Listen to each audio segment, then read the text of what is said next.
Ok, ¿cómo están? Amén. Vamos a abrir nuestros manuales en la lección 1 y vamos a estar dando cada lección en 10 minutos, así es que no se me puede distraer. Aquí traigo cronómetro para terminar los 10 minutos, pasar a la próxima, ¿ok? Entonces necesitamos ponernos ahí bien vivos. Lección número 1. Biblia. ¿Qué es la Biblia? Punto número 1, características de la Biblia. Isaías 34:16 dice: inquirid en el libro de Jehová y leed si faltó alguno de ellos. Ninguno faltó con su compañera, porque su boca mandó y los reunió su mismo espíritu. Y esta profecía habla acerca de el juicio de Dios sobre la nación de Israel, y como nunca faltó una de sus promesas, una de sus palabras que no se cumplieran. Todo lo que el Señor ha dicho se cumplirá. Amén. Amén. Mateo 5:18: porque de cierto os digo que hasta que pasen el cielo y la tierra, ni una jota ni una tilde pasará de la ley, hasta que todo se haya cumplido. La palabra está activa, no es un libro de historia solamente. Son palabras que siguen firmas y se han de cumplir. El Salmo 19, versículo 8 y 9 dice: los mandamientos de Jehová son rectos, que alegran el corazón. El precepto de Jehová es puro, que alumbra los ojos. El temor de Jehová es limpio, que permanece para siempre. Los juicios de Jehová son verdad, todos justos. En nuestro tiempo, mis amados, se ha perdido el amor por la palabra del Señor. Se ha perdido el temor de la palabra del Señor. La iglesia hoy día solamente toma la Biblia para seguir el sermón de algún pastor o de algún discipulado. Pero la iglesia de hoy no entiende que sus mandamientos son dulces, que son luz para nuestros ojos, que son revelación, y que la palabra del Señor, la Biblia, genere en nosotros el temor. ¿Por qué la iglesia no hace evangelismo?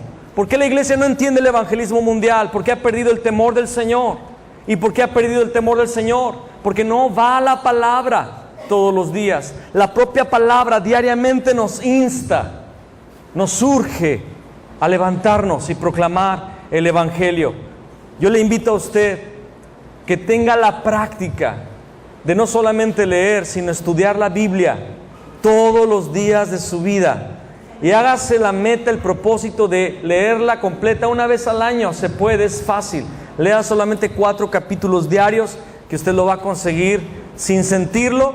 Al finalizar del año usted acabará de leer la Biblia completita. 2 Timoteo capítulo 3 versículo 15 al 17 dice: y que desde la niñez has sabido las sagradas escrituras, las cuales te pueden hacer sabio para la salvación por la fe que es ¿en quién? ¿De quién da testimonio la Escritura? De Jesús el Cristo, del Hijo de Dios. Toda la Escritura es inspirada por Dios. ¿Cuántos saben que toda la Escritura es inspirada por Dios? Amén. ¿Cuántos creen que aún el libro de Números es inspirado por Dios? Amén. Donde están ahí todos los nombres y genealogías y cantidades. Es inspirado por Dios, y ahí hay gemas, ahí hay perlas.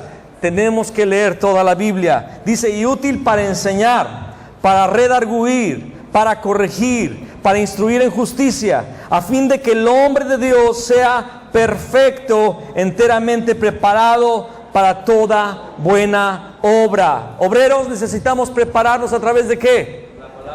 De la palabra. Alguien dirá: de las 27 lecciones, gloria al Señor por las lecciones y por todo el material que hay aquí, pero la palabra nunca puede ser reemplazada. Amén. De hecho, lo que más me encantan de estas lecciones es que es pura palabra.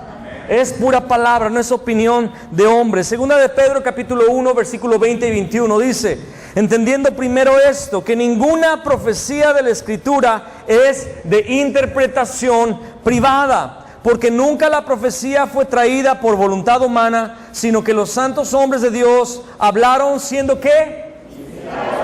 Inspirados por el Espíritu Santo. Entonces, si la palabra no fue traída por voluntad humana, si no fue que cada escritor escribió de lo que se le antojó, sino que en realidad ellos fueron inspirados, debe de haber un hilo profético, debe de haber un tema que cruza los 66 libros de la Biblia. ¿Y cuál es ese hilo profético? ¿Cuál es ese mensaje que está aunado entre cada uno de los escritores? Jesús es el Cristo. Amén.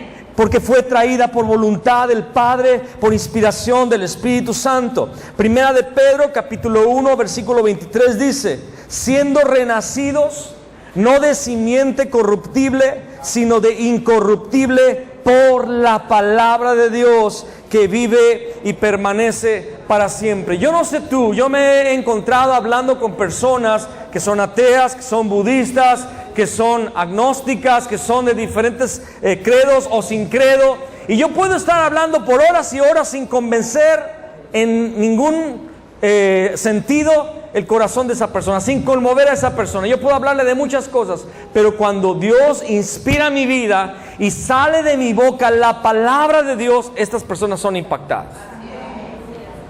Yo recuerdo que estaba hablando con un budista hace unos meses, y estábamos hablando y conversación va, conversación viene. Él me hablaba de lo que él cree y todo, y como que no estaba recibiendo mucho, pero en ese momento el Espíritu Santo puso en mi corazón: dile 2 Corintios 4:4. Le dije: en los cuales el Dios de este siglo cegó el entendimiento de los incrédulos, para que no le resplandezca la luz de la gloria del Evangelio de Cristo, el cual es la imagen de Dios. Y cuando yo dije esa palabra, yo sentí cómo entró a su espíritu. Entró así, penetró, lo partió en dos al hombre. Y le dije: usted ha sido cegado por el Dios de este siglo.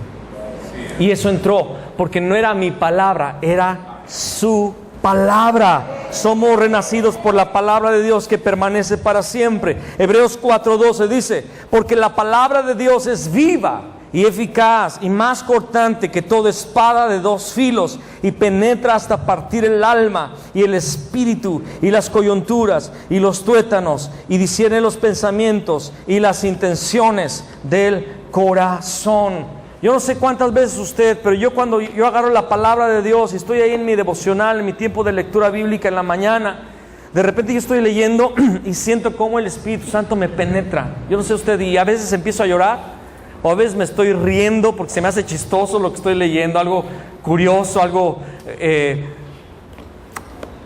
veo que Dios tiene sentido del humor y me río, o lloro, o me enamoro más de mi Señor, porque la palabra de Dios está viva, hermanos.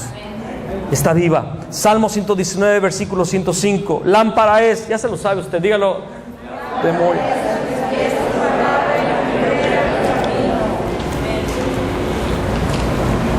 Solo con ella vamos a poder caminar sin tropiezos. Josué 1:8.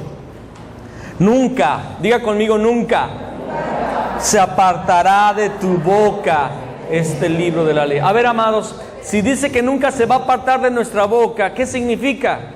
Que la debemos aprender, que no la debemos memorizar. ¿Y sabe qué les recomiendo? Apréndase los versículos del movimiento de la palabra. Apréndase los versículos que hablan de Jesús el Cristo. Téngalos en la boca. No, ¿sabe qué? Hay un lugar donde dice que Jesús es el Cristo, no sé dónde, deje buscarlo. No. Usted la tiene que tener en la boca, usted tiene que tenerla ya arraigada en su corazón. Alguien diga amén. Nunca se apartará de tu boca este libro de la ley, sino que de día y de noche meditarás en él, para que guardes y hagas conforme a todo lo que en él está escrito, porque entonces harás prosperar tu camino y todo te saldrá bien. Pastores, ¿quieren que todo les salga bien? Aleluya. Siga este libro, siga esta palabra, que es la palabra de Dios. Juan 5:39. Escudriñad las escrituras, porque a vosotros os parece que en ellas tenéis la vida eterna, y ellas son las que dan testimonio de mí. Sabemos realmente que este versículo tiene un pequeño error de traducción, porque en el original no dice escudriñad, en el original dice escudriñáis. Y es una exhortación del propio Jesús a los líderes religiosos de su época. Él les dice: ustedes estudian la Biblia pensando que en el acto de estudiar tienen la vida eterna, pero no, esas escrituras los conducen al conocimiento del Hijo de Dios, los conducen a mí. Y esa es la verdad, hermanos. ¿Por qué es importante que leamos la palabra de Dios? Porque nos conduce a la revelación de Jesús el Cristo y a una comunión más estrecha con el Señor. Usted debe conocer la palabra. ¿Qué es el testamento? Testamento hay Antiguo Testamento y Nuevo Testamento. El Antiguo Testamento son 39 libros, ya lo sabe usted. El Nuevo Testamento son 27 libros. Testamento es una proclamación o una declaración. Es un texto con una promesa escrita. ¿Cuál es la promesa de este testamento? Que Dios iba a enviar al Mesías a solucionar el problema del hombre. Y el Nuevo Testamento que Él lo solucionó. Amén. De eso se trata la Biblia. ¿Y cuál es el objetivo final de la Escritura? Juan 20:31. Pero estas se han escrito para que creáis que Jesús es el Cristo, el Hijo de Dios, y para que, creyendo, tengáis vida en su nombre. La Escritura ha sido dada para que creamos en Cristo, en Jesús el Cristo. Amén. Segundo tema, Evangelio. Satanás quiere detener el Evangelio. Satanás no quiere que las personas escuchen el Evangelio. Dice 2 Corintios 4:4, en los cuales el Dios de este siglo cegó el entendimiento de ¿quiénes? ¿Dice de los paganos? ¿Dice de los católicos? ¿De los mormones? ¿De los testigos de Jehová? Hermano, tenemos que entender esto como cristianos, evangélicos o pentecostales, no sé cómo te quieras llamar. Que el diablo está cegando el entendimiento no solamente de los que no son de nuestra fe, sino de los incrédulos. Y esto se puede encontrar en cualquier lugar, dentro de nuestras iglesias también. Yo he platicado y he conocido casos de pastores que perdieron la fe y aún siguen predicando. El diablo, el Dios de este siglo, cegó el entendimiento de los incrédulos para que no les resplandezca la luz del Evangelio de la gloria de Cristo, el cual es la imagen de Dios. Y Pablo en Gálatas capítulo 1, versículos 6 al 9, les dice a los Gálatas: estoy maravillado, estupefacto, horrorizado, dicen otras versiones. De hecho, en la carta a los Gálatas, Pablo les llega a decir: oh Gálatas insensatos, que en otra versión dice: oh Gálatas estúpidos. La traducción no ayuda mucho al enojo, al coraje, a la exhortación tan fuerte que estaba dando Pablo, porque los hermanos de la iglesia de Gálatas se habían desviado rápidamente. Y por eso dice: estoy maravillado de que tan pronto os hayáis alejado del que os llamó por la gracia de Cristo para seguir un evangelio diferente. No que haya otros, sino que hay algunos que os perturban y quieren pervertir el evangelio de Cristo. Mas si aún nosotros o un ángel del cielo os anunciare otro evangelio diferente del que os hemos anunciado, sea anatema. ¿Qué significa anatema? Separado de Dios también. Como antes hemos dicho, también ahora lo repito: si alguno os predica diferente evangelio del que habéis recibido, sea anatema. 2 Corintios 11:4. Porque si viene alguno predicando a otro Jesús que el que os hemos predicado, o si recibís otro espíritu que el que habéis recibido, u otro evangelio que el que habéis aceptado, bien lo toleráis. La iglesia está predicando a otros Jesuses. La iglesia está predicando a otros evangelios, y la iglesia lo tolera. La iglesia le llama avivamiento a reuniones emocionales, a reuniones motivacionales. En las iglesias ya se han metido luces, ¿verdad? Humo, neblina. Y los que cantan ya salen hasta de debajo de la plataforma como pop star. Y la iglesia se queda impresionada con los fuegos de artificio dentro de la iglesia. Son otros evangelios. Son otros Jesuses. Y lo toleran. Pero estamos aquí el día de hoy para recibir luz. Amén. Hay un solo evangelio. ¿Cuál es el evangelio que Pablo predicó? Romanos 16, versículo 25 al 27. Y el que puede confirmaros según mi evangelio y la predicación de Jesús Cristo, según la revelación del misterio que se ha mantenido oculto desde tiempos eternos, pero que ha sido manifestado ahora, y que por las escrituras de los profetas, según el mandamiento del Dios eterno, se ha dado a conocer a todas las gentes para que obedezcan a la fe. Al único y sabio Dios sea gloria mediante Jesús Cristo para siempre. Amén. Esto lo dice Pablo también en el capítulo 1. Y en el capítulo 1 está el resumen de la carta a los romanos. En el versículo 1 al 4 dice: Pablo, siervo de Jesucristo, llamado a ser apóstol, apartado para el evangelio de Dios. Pastores, escúchenme. Líderes, escúchenme lo que les voy a decir. Usted fue apartado para una sola cosa: el evangelio de Dios.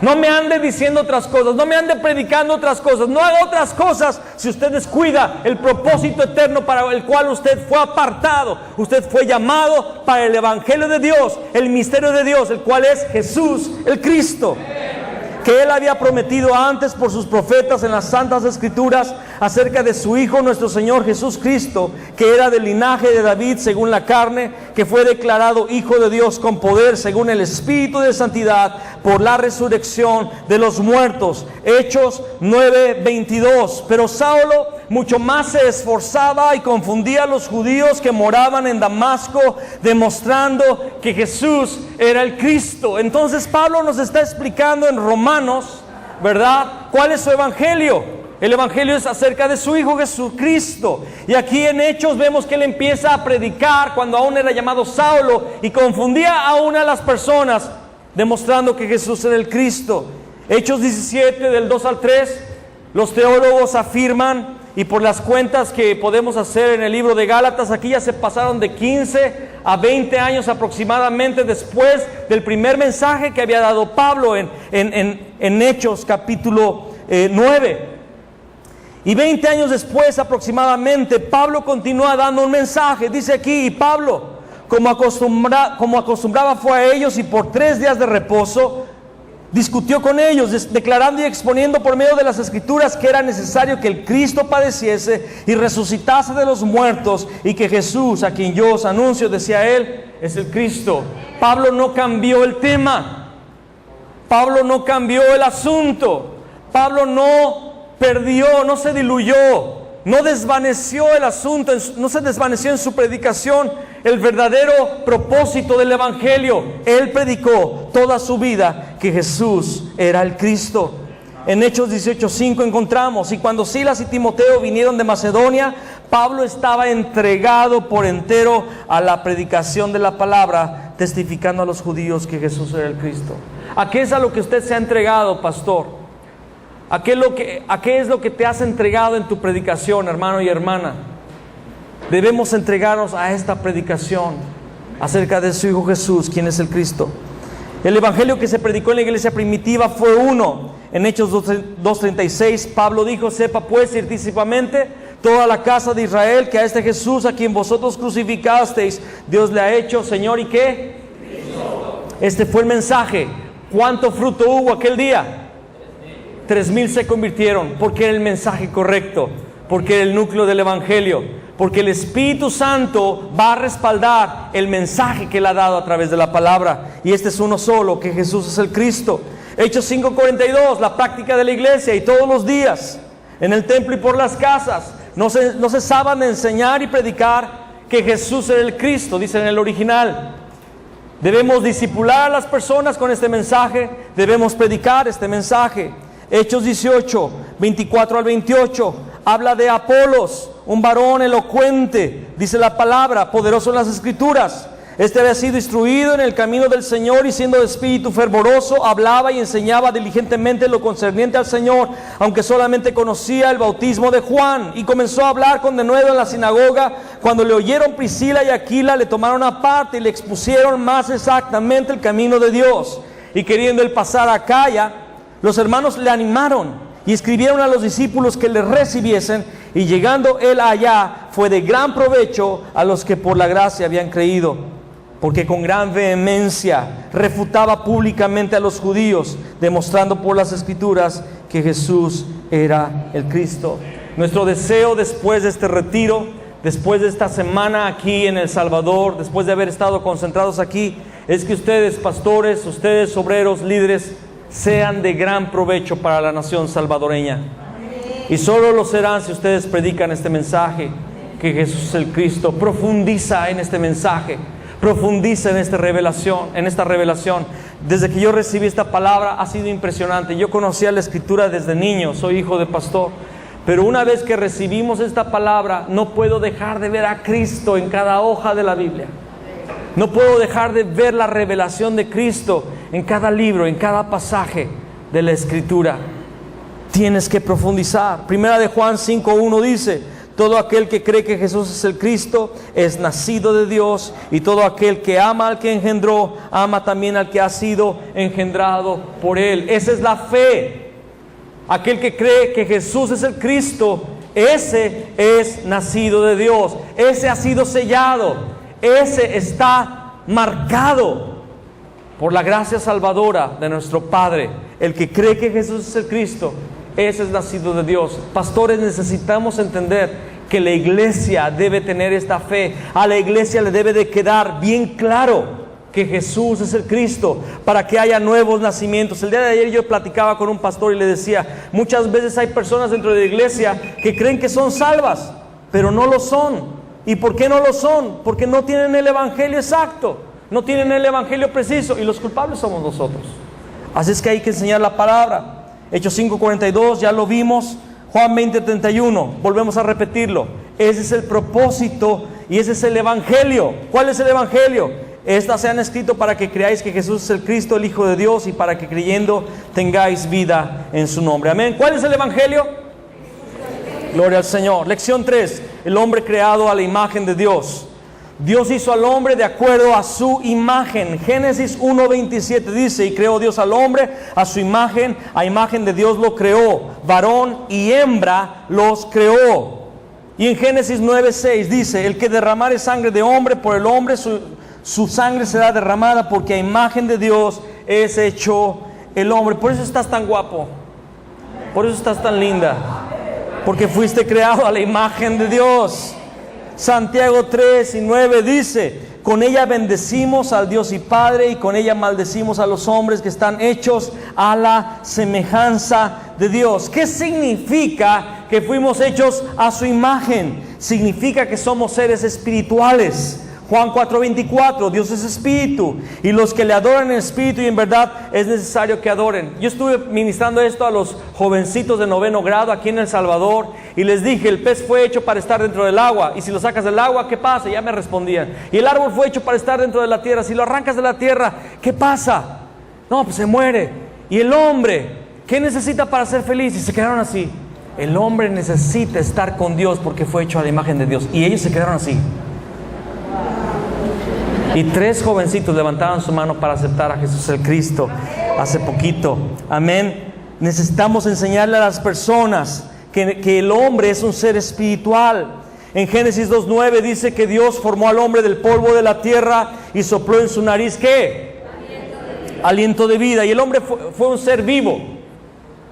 No somos seres vivos, somos seres vivientes.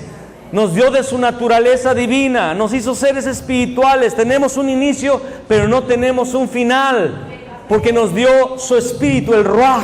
Y yo quiero decirte esto: yo siempre que me imagino esta escena de Génesis 2:7, cuando lo forma, cuando ya está listo, ahí le sopla el aliento de vida. ¿Y qué es lo primero que ve Adán cuando abre los ojos? A Dios. Ve su gloria, ve su presencia, y él es feliz porque está en Dios.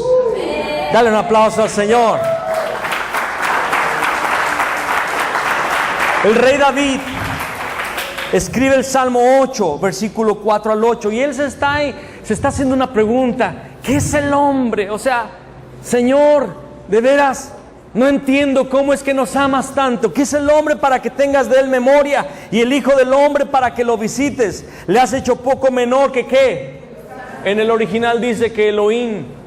Lo has hecho poco menor que Dios, y lo coronaste de gloria y de honra. ¿A quién se le corona de gloria y honra?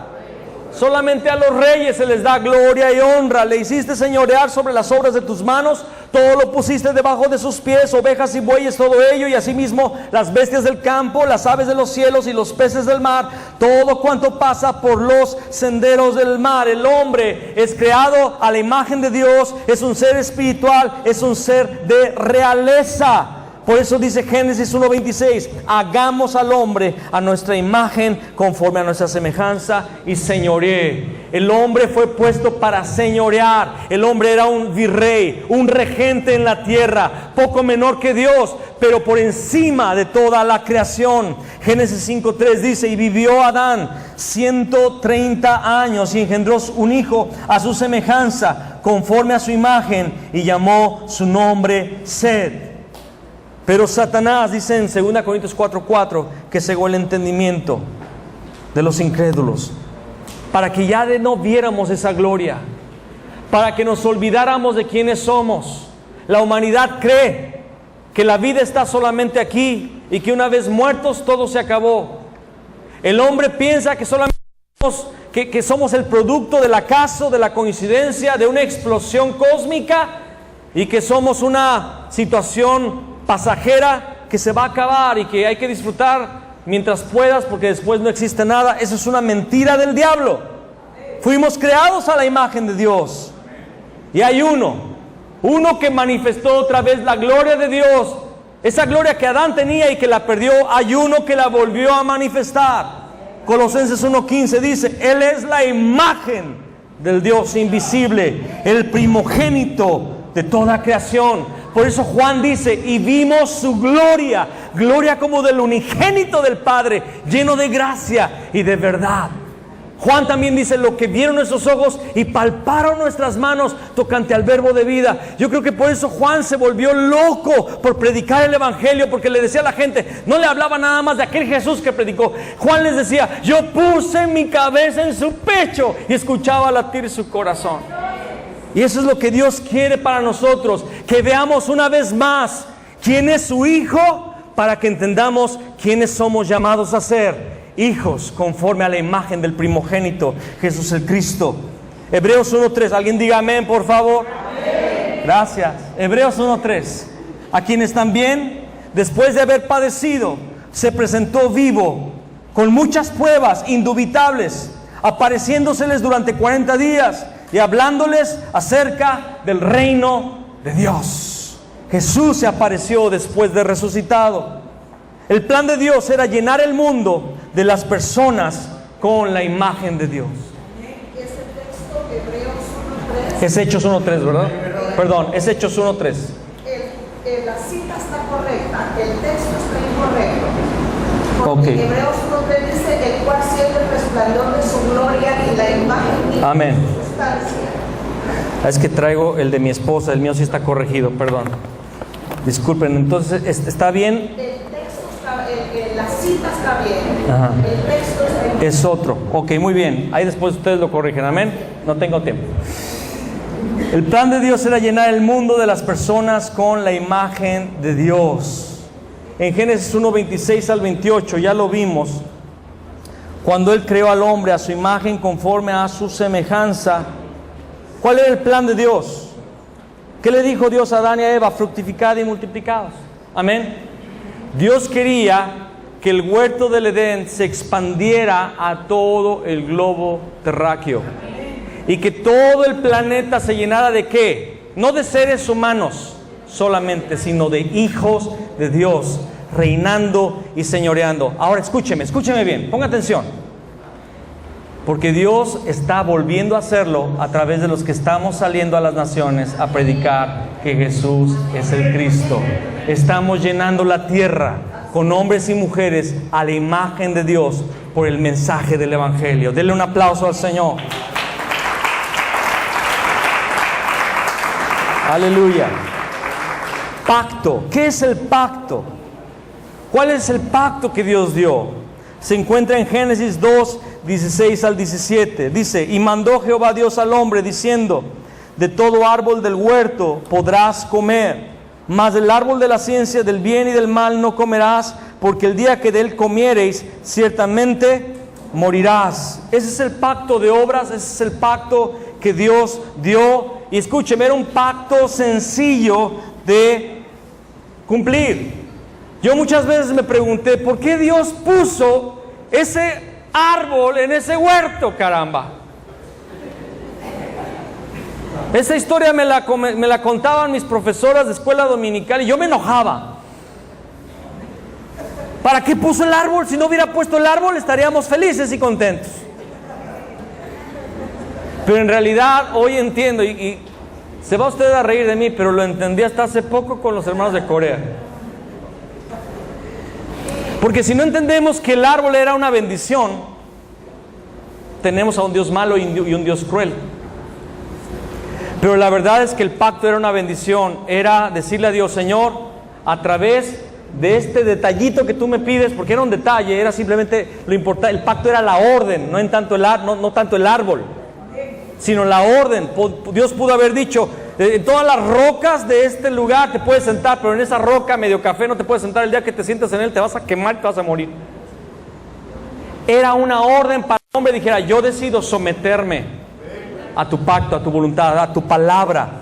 Pacto, qué tan grande es la bendición que el Creador haya dado el pacto a su creación. Segunda de Reyes 13:23 dice, mas Jehová tuvo misericordia de ellos y se compadeció de ellos y los miró a causa de su pacto con Abraham, Isaac y Jacob, y no quiso destruirlos ni echarlos de delante de su presencia hasta hoy. ¿Por qué el Señor no quiso destruirlos? Por causa del pacto. El pacto es una promesa, una bendición. Se convierte en maldición por causa de la desobediencia, pero es una bendición si nos sometemos al pacto. Jeremías 11:4 dice, el cual mandé a vuestros padres el día que los saqué de la tierra de Egipto, del horno de hierro, diciéndoles, oíd mi voz y cumplid mis palabras conforme a todo lo que os mando, y me seréis por pueblo y yo seré a vosotros por Dios. ¿Por qué nos es dado un pacto? Porque si nosotros cumplimos la parte del pacto, somos entonces propiedad exclusiva de Dios, una nación de reyes y sacerdotes que manifiestan la gloria, las virtudes de aquel que nos llamó de las tinieblas a su luz admirable, como dice 1 Pedro 2:8-9. Un pacto fácil de cumplir, mas del árbol de la ciencia del bien y del mal no comeréis. Era algo sencillo. ¿Por qué? Porque había centenas de árboles alrededor. No necesitábamos comer del árbol que Dios dijo que no comiéramos. Era algo sencillo de cumplir. Y se nos pide la obediencia a ese pacto. Job 36, versículo 11 dice, si oyeren y les sirvieren, acabarán sus días en bienestar y sus años en dicha. Si le obedecemos, todo va a salir bien. El pacto fue violado. Génesis 3:6. ¿Por causa de quién? ¿Por causa de quién? Hasta que todos lo digan voy a parar de preguntar. ¿A causa de quién? Satanás es el engañador. Él es el mentiroso y padre de mentira. Y él engañó no solamente a Eva, sino a Adán, diciéndoles que no iban a morir y que serían como Dios. Y lo feo de todo, el engaño más terrible fue que en realidad Dios quiere, según dice 1 de Pedro, que Dios quiere que participemos de su naturaleza divina. El propósito de Dios es que nosotros compartamos su naturaleza divina. Y Satanás dijo que si comíamos de ese árbol íbamos a tener su naturaleza divina. Es el peor engaño porque ya lo teníamos. Oseas 6:7 dice, mas ellos cual Adán traspasaron el pacto, allí prevaricaron contra mí. Traspasar significa saltarse la cerca.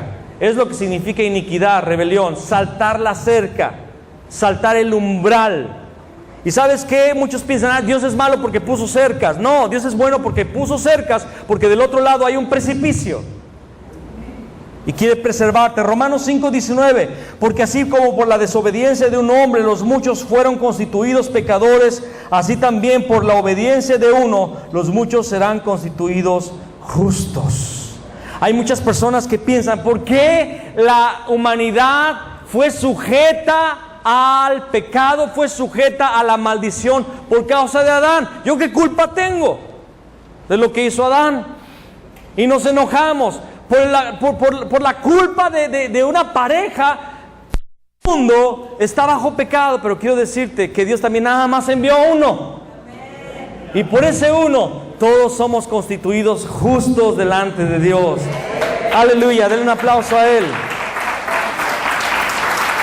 Romanos 5:12, por tanto, como el pecado entró en el mundo por un hombre, y por el pecado la muerte, así la muerte pasó a todos los hombres, por cuanto todos pecaron. Deuteronomio 28:15, pero acontecerá, si no oyereis la voz de Jehová tu Dios para procurar cumplir todos sus mandamientos y sus estatutos que yo te intimo hoy, que vendrán sobre ti todas estas maldiciones y te alcanzarán. Pero este versículo fue dado en el antiguo pacto. El pueblo de Israel y los prosélitos que decidían ser del pueblo de Israel tenían que cumplir la ley de Moisés. Y la ley de Moisés tenía mandamientos espirituales, pero también estaba lleno de mandamientos y preceptos ritualistas. Y era difícil observar la ley. Por eso el apóstol Pedro en Hechos 15 dice: ¿por qué les queremos imponer a los gentiles una carga pesada que ni nosotros ni nuestros padres pudimos soportar? Era difícil y era complicado este pacto de la ley. Pero ¿cuál es el pacto que nos ha sido dado el día de hoy? El pacto fue profetizado desde Génesis 3:15.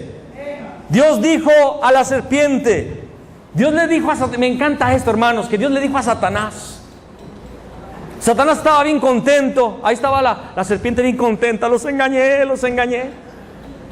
Pero Dios le dijo, no. Y pondré enemistad entre ti y la mujer, y entre tu simiente y la simiente suya. Esta te herirá en la cabeza, y tú le herirás en el calcañar. Satanás ya está derrotado desde el jardín del Edén.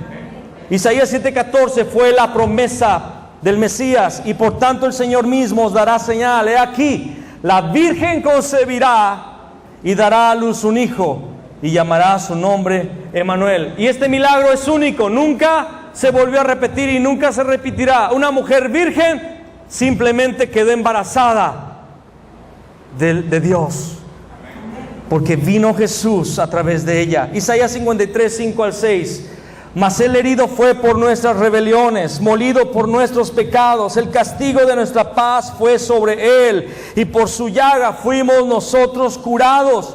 Todos nosotros nos descarriamos como ovejas, cada cual se apartó por su camino, mas Jehová cargó en él el pecado de todos nosotros. Angustiado él y afligido no abrió su boca.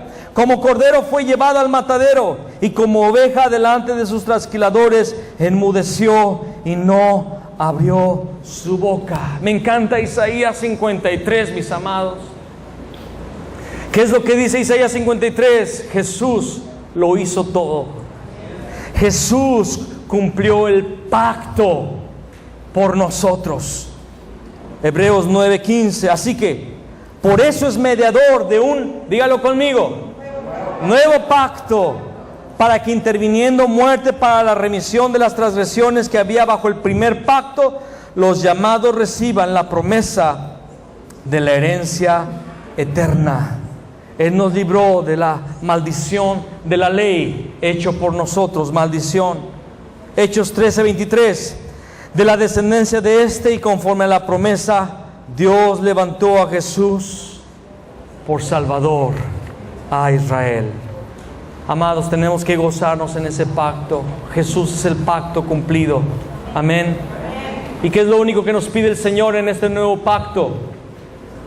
Así como el pacto de obras era sencillo, no comer del árbol que estaba en medio del huerto.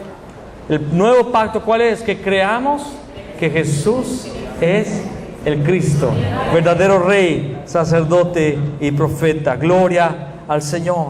¿Cómo inició este problema? El hombre creado a la imagen de Dios, como lo dice Génesis 1:26-27. El hombre que había recibido el Espíritu de Dios, como lo dice Génesis 2:7. Este hombre desobedece el pacto y se esconde de Dios. Dice Génesis 3:8. Y oyeron la voz de Jehová Dios, que se paseaba en el huerto al aire del día. Y el hombre y su mujer se escondieron de la presencia de Jehová Dios entre los árboles del huerto. Yo siempre que leo esta porción me acuerdo de una escena familiar. Cuando yo viví con mi familia en Brasil, vivía viajando, llevando la palabra a diferentes lugares, y a veces solamente regresaba a casa para quedarme 1 o 2 días y volvía a salir otra semana o otros 15 días.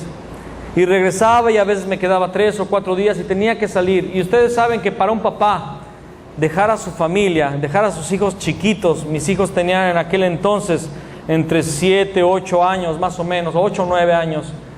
Y eran pequeños y ellos me extrañaban y yo los extrañaba tanto. Y yo viajaba y salía. Y cuando yo regresaba del viaje, regresaba con mi maleta y la banqueta o el camino que llevaba a mi departamento, porque eran varios departamentos, hacía un ruido chistoso.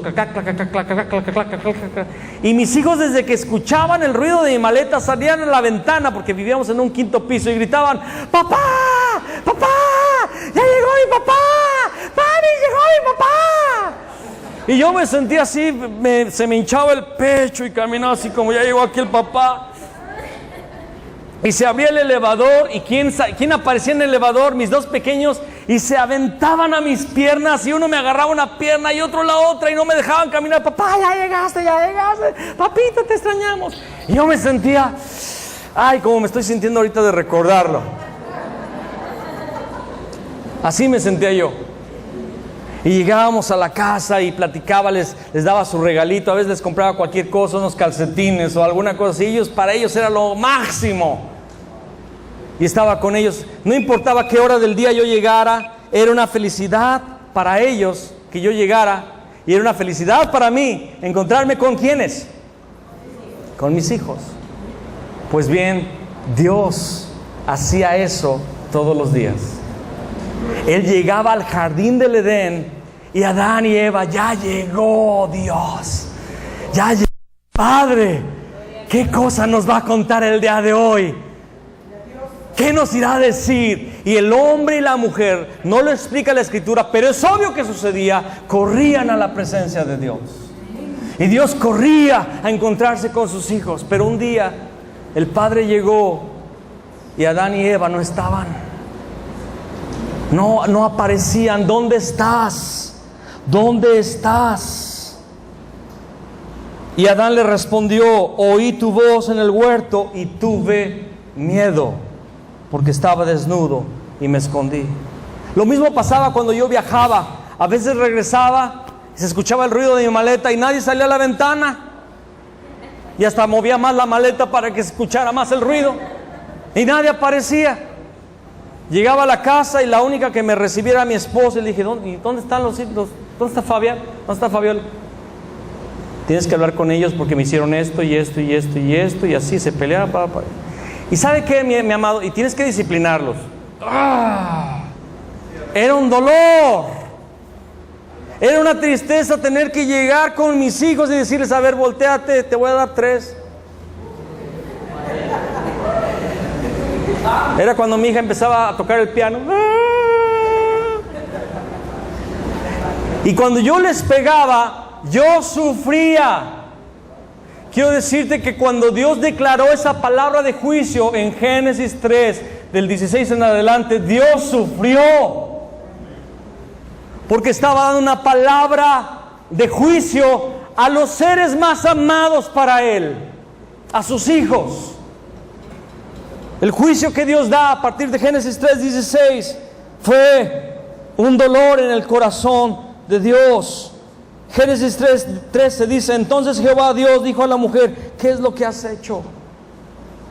Y dijo la mujer: la serpiente me engañó y comí.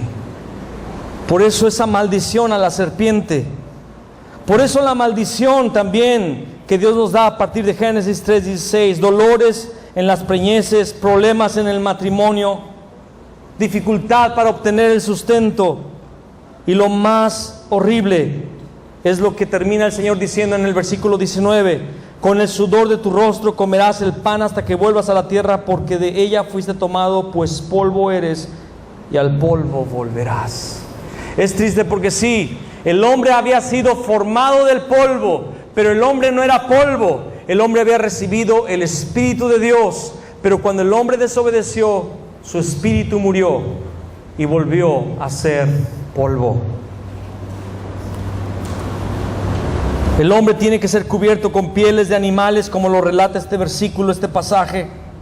Y el hombre es expulsado del jardín del Edén. Dios tiene que poner ángeles, guardianes, para que el hombre no regrese al huerto, y pone una espada de fuego que se revolvía para impedir que el hombre volviera a entrar. Fuimos expulsados del cielo. Eso es lo que significa este pasaje. Fuimos expulsados del cielo porque en el huerto estaba la presencia de Dios. Y el cielo no es solamente calles de oro y mar de cristal. El cielo es la presencia de nuestro Dios. Ese es el inicio del problema. Satanás, Génesis 3:1, pero la serpiente era astuta más que todos los animales del campo, el cual dijo a la mujer. El inicio del problema está con el engañador, Satanás, diablo, divisor. Apocalipsis 12, versículo 9, habla de este ser, dice, y fue lanzado fuera el dragón, la serpiente antigua que se llama Diablo y Satanás, el cual engaña al mundo entero, fue arrojado a la tierra y sus ángeles fueron con él. Él arrastró una tercera parte de los ángeles que ahora son espíritus caídos, demonios. Apocalipsis 22 dice, y prendió al dragón, la serpiente antigua, que es el diablo y Satanás, y lo ató por 1000 años. Por causa de Satanás, dice el versículo 6 del capítulo 3 de Génesis, que la mujer vio el árbol que era bueno para comer y que era agradable a los ojos y árbol codiciable para alcanzar la sabiduría, y tomó de su fruto y lo comió, y también dio a su marido que comió como ella. Y en Génesis 3, 23 al 24 fuimos expulsados de este jardín, pero Dios dio la solución. Génesis 3:15 es el protoevangelio, es el evangelio diciendo que Dios iba a levantar un descendiente de la mujer que iba a herir en la cabeza a Satanás. Y así fue profetizado. ¿Cuál es el estado del hombre el día de hoy? El hombre lo perdió todo, hermanos. El hombre lo perdió todo. Efesios 2:1 dice, Él os dio vida a vosotros cuando estabais, ¿qué? ¿Muertos en qué? En vuestros delitos y pecados. Realmente el hombre es como un zombie. Parece que está vivo, pero en realidad está muerto. Camina en muerte. Y todo es muerte. Estamos muertos en nuestros delitos y pecados. Jesús le dijo a los religiosos de su época, vosotros sois de vuestro padre el diablo. El hombre que era un hijo de Dios ahora es hijo de ¿quién? Eso. Por eso, cristianos, no te enamores de una mujer que no tiene a Cristo, porque tu suegro va a ser. Vosotros sois de vuestro padre el diablo, y los deseos de vuestro padre queréis hacer. Él ha sido homicida desde el principio y no ha permanecido en la verdad, porque no hay verdad en él. Cuando habla mentira, de suyo habla, porque es mentiroso y padre de mentira. El hombre se vuelve un homicida, el hombre se vuelve un mentiroso, el hombre se vuelve un ser muerto espiritualmente. Gálatas 4:8 dice, ciertamente en otro tiempo, no conociendo a Dios, servíais a los que por naturaleza no son dioses. ¿Cuántos no hicieron caminatas larguísimas para ir a ver al santo fulano, a la santa fulana y prometerle no sé qué tantas cosas? Y se le quedaban viendo aquella estatua, aquel monigote allí, y pensaban que eran dioses, porque estábamos ciegos, pero estábamos, ¿verdad, hermanos? Hebreos 2:15, y librar a todos los que por el temor de la muerte estaban durante toda la vida sujetos a servidumbre. El hombre tiene miedo de morir. Ese es el peor de los temores, morir. Morir. Y por eso la gente va recurrentemente al doctor, por eso la gente hace tanto ejercicio, por eso los programas de la televisión están tan llenos de recetas para comer saludable, llenos de consejos para hacer ejercicios saludables, lleno de cosas, porque el hombre tiene miedo a la muerte en esencia. Porque el problema del hombre es la separación de Dios, la muerte eterna. Romanos 3:23, por cuando todos pecaron y están destituidos de la gloria de Dios. Esos son los tres problemas. Gálatas 4:8 nos habla de nuestro problema, que es Satanás. Hebreos 2:15 nos habla del segundo problema, que es la muerte. Y Romanos 3:23 nos habla del tercer problema, que es el pecado. El estado del hombre es como el estado de la tierra antes que Dios la ordenara. En Génesis 1:2 Dice, y la tierra estaba desordenada y vacía, y las tinieblas estaban sobre la faz del abismo, y el Espíritu de Dios se movía sobre la faz de las aguas. El hombre está en este estado: desorden, vacío y tinieblas. Desorden, vacío y tinieblas. Hermanos, la palabra del Evangelio, escúchenme bien lo que les voy a decir. Dios nos ha dado la palabra del Evangelio, que Jesús es el Cristo, para que cuando le impartimos la palabra de Jesús el Cristo a las personas que están en vacío, desorden y tinieblas, literalmente sucede lo que Dios hizo cuando dijo: sea la luz. Esas personas pasan de muerte a vida a través de la palabra del Evangelio. Amén. Necesitamos salir en medio del desorden, del caos, del vacío, proclamando que Jesús es el Cristo, porque estamos proclamando nuevamente: sea la luz sobre tu vida. Alguien diga amén. Amén. Gloria al Señor. Génesis 6:5 dice: y vio Jehová que la maldad de los hombres era mucha en la tierra, y que todo designio de los pensamientos del corazón de ellos era de continuo solamente el mal. Y por eso Dios envía el diluvio, porque el hombre se había pervertido. El hombre estaba viviendo, haciendo e inventando pecados nuevos. El hombre tiene que ser destruido. Jeremías 17:9 dice: engañoso es el corazón del hombre más que todas las cosas, y perverso. ¿Quién lo conocerá? ¿Quién lo conocerá? Salmo 19 dice: ¿quién conocerá sus propios errores? Líbrame de los que me son ocultos. El corazón del hombre es perverso, amados. El corazón del hombre es engañoso, fuera de Cristo. Mateo 11:28: venid a mí todos los que estáis trabajados y cargados, y yo os haré descansar. Entonces aquí vemos que el hombre es malo, el hombre es perverso, el hombre es un ser con un corazón engañoso, el hombre está trabajado, el hombre está cargado. ¿Han encontrado personas que cuando ustedes van con ellas están enfermos físicamente, están con dificultades financieras, están con dificultades emocionales? ¿Alguien me ayuda, por favor? Que no me lo puedo poner, se me cayó. Dice Isaías capítulo 1 versículo 4: oh gente pecadora, gracias, pueblo cargado de maldad, generación de malignos, hijos depravados, dejaron a Jehová, provocaron a ira al Santo de Israel, se volvieron atrás. ¿Por qué querréis ser castigados aún? ¿Todavía os rebelaréis? Toda cabeza está enferma y todo corazón doliente. Desde la planta del pie hasta la cabeza no hay en él cosa sana, sino herida, hinchazón y podrida llaga. No están curadas ni vendadas, ni suavizadas con aceite. Como decimos en México, el hombre está dado al catre.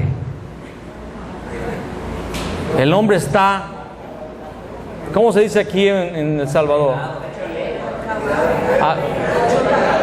Gracias. El hombre está así, el hombre está hecho leña. Debemos llegar con las personas y decirles: ¿sabes qué? Estás hecha leña. Marcos 7:21 al 23 dice: porque de dentro del corazón de los hombres salen los malos pensamientos, los adulterios, las fornicaciones, los homicidios, los hurtos, las avaricias, las maldades, el engaño, la lascivia, la envidia, la maledicencia, la soberbia, la insensatez. Todas estas maldades de dentro salen y contaminan al hombre. El hombre está cargado, escúcheme, el hombre está cargado en su corazón de pecado, de maldad, cargado. Génesis 3:16 al 19 vemos nuevamente todas las maldiciones. Multiplicaré en gran manera los dolores en tus preñeces, con dolor darás a luz los hijos, y tu deseo será para tu marido, y él se enseñoreará de ti. Y al hombre dijo: por cuanto obedeciste a la voz de la mujer, y comiste del árbol de que te mandé diciendo: no comerás de él, maldita será la tierra por tu causa, con dolor comerás de ella todos los días de tu vida. Espinos y cardos se producirá, y comerás plantas del campo. Con el sudor de tu rostro comerás el pan hasta que vuelvas a la tierra, porque de ella fuiste tomado, pues polvo eres, y al polvo volverás. Hermano, cuando Dios ordenó la tierra, Cuando Dios ordenó todo en los primeros 6 días de la creación, la tierra estaba preciosa. La tierra era un paraíso. El jardín del Edén era solamente un lugar precioso dentro de un lugar precioso. ¿Me está escuchando? Y cuando Adán y Eva pecaron, sometieron al planeta a maldición. Por eso Romanos 8 dice que la creación gime a una y aguarda la manifestación ¿de qué? ¿Y quiénes son los hijos de Dios? Los que han entrado en el pacto de Jesús el Cristo. Porque a partir de Adán empezaron a surgir los terremotos, las erupciones volcánicas, los vendavales, los maremotos, las inundaciones, el problema climático, las pestes, las hambrunas. Todo esto se desató como consecuencia de la desobediencia de Génesis capítulo 3. Por eso la creación aguarda que nos manifestemos. Y estamos aquí en estos días preparándonos para salir afuera, hermanos, y manifestarnos como los hijos de Dios. Gloria al Señor. Hebreos 9:27. Y de la manera que está establecido para los hombres que mueran una sola vez y después de esto el juicio. El hombre no solamente muere físicamente, sino que después de la muerte física viene la muerte espiritual, donde el hombre será lanzado al lago de fuego con Satanás y sus ángeles, si no obedeció al pacto. Mateo 25:41. Entonces dirá también a los de su izquierda: apartaos de mí, malditos, al fuego eterno preparado para el diablo y sus ángeles. ¿Cuántos saben que existe el infierno? Es el Seol, el Hades, está en el centro de la tierra. El Tártaro, el Seol. Pero un día el Seol mismo, el infierno, va a ser lanzado al lago de fuego junto con el falso profeta, junto con el dragón, junto con la bestia, junto con los ángeles de Satanás. Todos ellos serán lanzados a ese lugar. Pero ese lugar no fue creado para el hombre. Ese lugar fue creado para Satanás y sus ángeles. Pero los que no obedecen al pacto están yendo hacia él. Por eso debemos predicar el evangelio para salvarlos del lago de fuego.